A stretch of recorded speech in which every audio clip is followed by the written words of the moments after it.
It was actually Brian Sorensen's 50th game in charge of Everton. And I just want to say how well he's done. Like, he came into a club that was struggling with like no players, no money, and that's still the case. But what he has done with the team that he's got and the players that he's got is just absolutely incredible. Like, he could have easily just thrown in the towel and been like, yeah, not for me. This team's riddled with injury.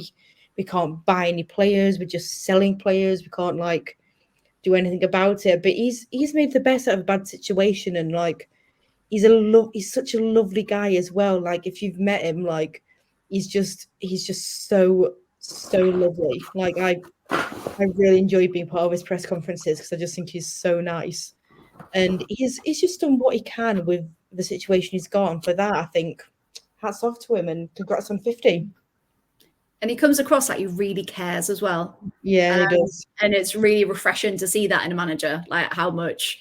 Because obviously you see it with Emma Hayes in Chelsea. Hopefully you see it with Carla Ward in Villa. Other managers we won't talk about later.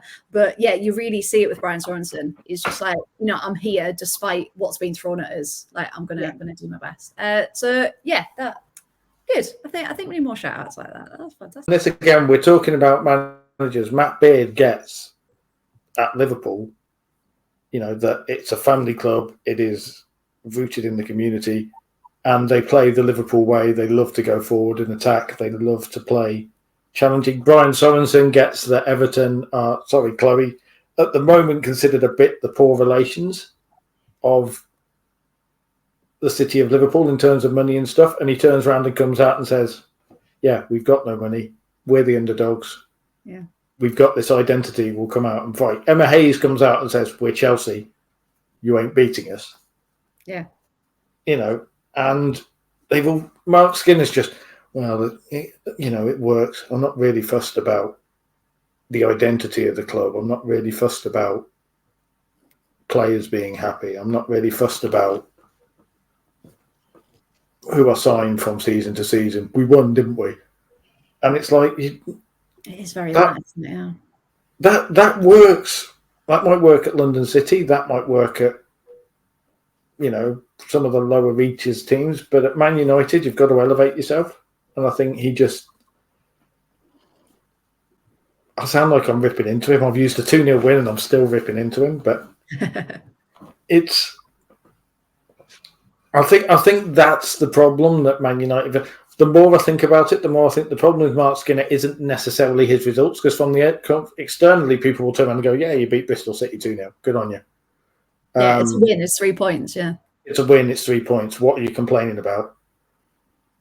But it's just empty. He's taken the soul out of Man United.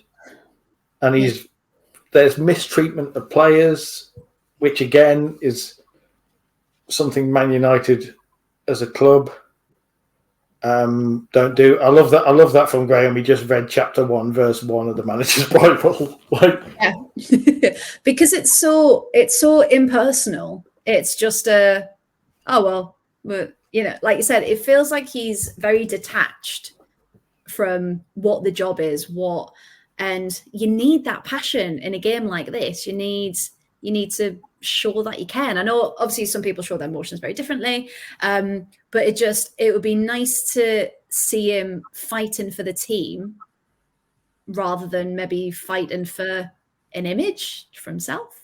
Or he's trying to present himself as there's an arrogance about it. Well, I'm too good. I am operating at a level you mere mortals cannot comprehend, because it's football and football management. And the best managers, the managers that build a connection with their players, don't do that. Emma Hayes, incredible tactical mind. You only have to doing commentary to say that. But when she talks, she'll come out with stuff like, that could be some fan in the crowd going, hell, Shurkanuska scored off her ass, and she just casually drops that into a interview, and fans everywhere go, yeah, she's one of us. Yeah. And that, I think, is why that's one of the reasons Chelsea are doing so well and have done so well for the 10 years, because they've got one club thing. And credit to Jonas Eidevall, he does it for Arsenal as well. When he was talking about, he made the point of talking about Dennis Bergkamp's quote, which as to why people turn up at the Emirates. And on the one hand, you look at it and go, yeah, you're a bit cynical, mate. You've just taken a club legend and you've taken a quote that could have been on an Instagram poster and pretended you made a big thing out of it. But on the other hand, people care about that stuff. Football's a game of emotion, and Mark Skinner doesn't have it and doesn't get that. And it's such a shame because it's so easy for us to kind of sit and talk and criticize and that kind of thing. But we do it because we want better. We want more. We want, people to be driving standards, and that's why we love Emma here so much. And people like that who are like, no, that was rubbish. Like, next time we're going to come out, we're going to do much better. If you're not going to perform, we'll get someone else in that will. Like, it's very much, this is the reality and these are the standards we need to hold ourselves accountable to, isn't it? Incidentally, because we're shouting out managers tonight, and shout out to yet another manager, Robert Villaham, for the work he's done and for the way he talks about his players as well.